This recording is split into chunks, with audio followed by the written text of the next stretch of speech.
house outside the town, Mrs. Kennedy writes her diary, paints the views from her windows, and finds no comfort in the world. Every week, Charlie Blue delivers a box of groceries to her door, but she never appears. It is now 1 year since the accident.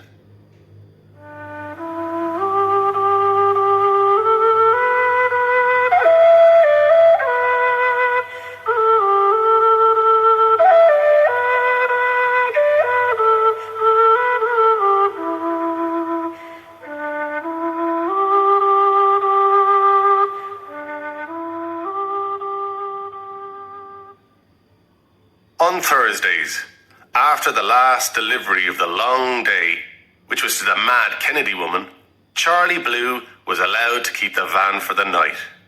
He could drive home to his mother, proud behind the wheel of the yellow van, waving to any of the boys from his school days he might happen to see in their long gardens, playing with their children or cutting their midsummer grass. The arrangement suited his mother. She would have the dinner ready for him, and then, after watching their favourite TV programme, Coronation Street, together, he would drive her into town to Horan's Hotel for her weekly game of cards.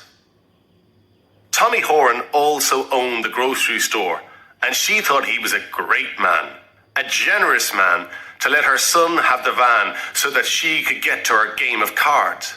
Charlie said nothing, but knew Tommy Horan to be a bit of a bollocks, selling his tired vegetables and soft tomatoes and eggs that were no longer fresh.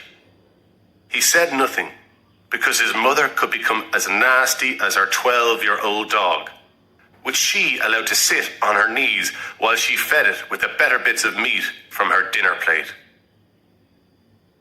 There was a light shower of rain as Charlie was driving to Mrs. Kennedy's. The sun appeared strongly again from behind the clouds. The road shone blackly, and the smells of fresh-cut grass and warm earth rose from the fields and came in through the open window of the van.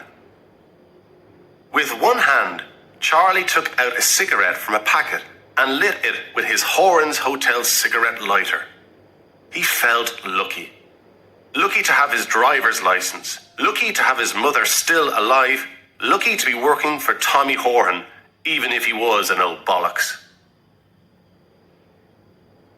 August 20th. A month already. A day just as lovely as that day. The clouds low over the hills. Light seed balls blowing across the land like a first snow. And I hate this beauty because Bobby cannot see it. I paint it, but I hate it. With their sharp wings, the birds could open the sky, and I am delighted to see it bleed. From my window, I can see the gate and the red wallflowers staining the stones with their blood. At night, the screams of hunted animals comfort me. I'm not the only one in pain. In the morning, I cannot bear to dress and prefer to wear only shadows. I go to each of my 15 windows and decide which view to paint today. I might eat, if my body lets me, and then I move to my chosen window and start to paint. Charlie drove carefully around the last bend before the Kennedy house. It was a year to the day, he realized, since poor old Foley lost control of his tractor on this very bend and killed Mrs. Kennedy's young son. Bobby was his name, only 4 or 5 years of age.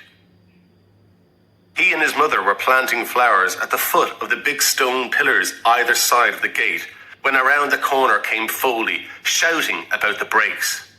The front of the tractor was already too close to the pillar on the left, throwing up grass and earth into the sky. Mickey Toohey, who saw the whole thing from his field above the road, told the police in detail what happened. His story earned him free beer in the pub for a long time afterwards. He said the screams of the mother nearly stopped his heart. She picked up the boy's body before Tui could get there, and she ran all the way up the long driveway to the big house, screaming the whole time as the boy's head dropped lifelessly against her arm and shoulder. Poor old Foley sat on the grass and put his head in his hands and didn't even recognize Tui when he reached him. Tui said Foley shouldn't have been allowed on the road, not even on a bike, because the old boy was half blind. September 3rd. Horan's got somebody new to deliver the groceries. I recognized him, Charles Cullen. He knocked and stood at the door and stared out for a long time. Out beyond the fields. At what? I don't know. He stretched his arms out wide like Christ on the cross, to take the whole world to his heart, perhaps. Then he yawned and knocked again. He lifted his t-shirt and scratched his stomach. With his toe, he pushed the box nearer the wall and left slowly, looking back occasionally at the door. While I was emptying the box afterwards, I discovered a box of chocolates I hadn't asked for. I must remember not to pay for that. Now, at the end of summer, the land is bled dry and colours are slowly returning to brown. The cooler air moves against my skin like long grass. When the night enters the house, I look for Bobby. I want to run a bath and pour warm water over his small, smooth back. I want to turn back his soft sheet and lift him into bed and bring the edge of the sheet to his chin. I want to kiss his eyelids as he sleeps. Instead, the darkness tears at my own. Once, last autumn, as darkness was falling, Charlie saw an owl standing on the right pillar of Mrs. Kennedy's gate. It didn't move as Charlie edged the van past the ruined left pillar and wall, and then past the gate still on its side since the accident. At first, he thought it was a shadow. He had stopped by the pillar and quietly rolled down the window when the top of the fat, dark shape turned towards him. From the center of two wide circles, two eyes stared evenly at him, daring him to move. And then, with 2 or 3 movements of its surprisingly wide wings, it slowly, coldly flew off low over the field towards the trees. Charlie remembered feeling uncomfortable, judged in some way. October 9th. Charles still brings the groceries. For the same reason, I both hate and love him being at my door each week. He reminds me of a better life. I so clearly remember Charles in my class, tall and clumsy at his desk. I had to let him stand in the end. He was freer that way. And the day I decided he had a gift, it comes back so clearly. I hate the way I can remember every detail of my life before Bobby and Bobby's death. He brought his finished painting up to my desk, and at first I was disappointed. A beach in summer, it was called, but everything in Charles's painting was a different shade of blue. Not just the sea, blue sand, blue hills, blue boat, and what I thought was a blue sun. I asked Charles why he hadn't used other colours, and he said in that frightened way he had, "Well, miss, it's a beach at night time, you see." Charlie Blue, they called him after that. Maybe he still paints. I hope so. When the police arrived, Mrs. Kennedy wouldn't let them into the house, too, he said, nor the priest either. In the end, the police had to break a window and get in that way. They found her upstairs washing the child in the bath. The blood-stained water went everywhere, over the walls and the mirror, wetting the priest and the doctor as they forced the dead boy out of her arms. Dr. Murphy phoned his wife, who came over and stayed in the house. Mrs. Kennedy didn't come out of the bathroom until the next morning. She came downstairs, still covered in blood, and told Mrs. Murphy to kindly leave her house. Hasn't been seen outside her house and garden since the child was buried. From the high field, Tui says he sometimes sees her sitting all day at one of her windows, or walking naked to the woodpile, or throwing bits of food out for her cats. As Charlie drove the van up the driveway, he looked around for her, as he always did. He threw the end of his cigarette out of the window, thinking to himself that he had only 2 cigarettes left and that the old bollocks wouldn't be paying him until tomorrow evening. He'd better save them. He looked up at the high field behind Mrs. Kennedy's and guessed that Tui was probably spending a lot more time up there than he needed to. December 25th. I found a Christmas cake I hadn't ordered in the box of groceries yesterday. Sometimes a man comes to the gate and stands there, staring up at the house. Who is he? I wonder. He was there last week, and again today. I feel Bobby's presence strongly today. I fetched the Christmas tree from the cellar and put it in the front room, with coloured lights and pretty glass bowls on it. I write in its red and blue and green light. I have wrapped his favourite toys and placed them under the tree. I close my eyes and he is there, lying on the carpet by the tree, opening his presents, turning his blonde head around to smile up at me, not minding a bit that they're the same presents as last year. I drink my wine and eat a piece of Christmas cake. Too rich for you, Bobby. Too rich. Charlie couldn't imagine his former art teacher naked. Every other woman in town had spent time naked in his dreams, even Mrs. Simpson in the post office. Mrs. Kennedy was older than her, but not by a million years. She could only be 40 or so, and she had had a good shape back then during his time at school, even if it was hidden by long dresses and colourful baggy jackets. He had liked her. She hadn't laughed at him for being stupid. She had put up a painting he had done of a beach at night time, right up beside the board where everybody could see it. That was good. It was worth being called Charlie Blue for that. February 18th.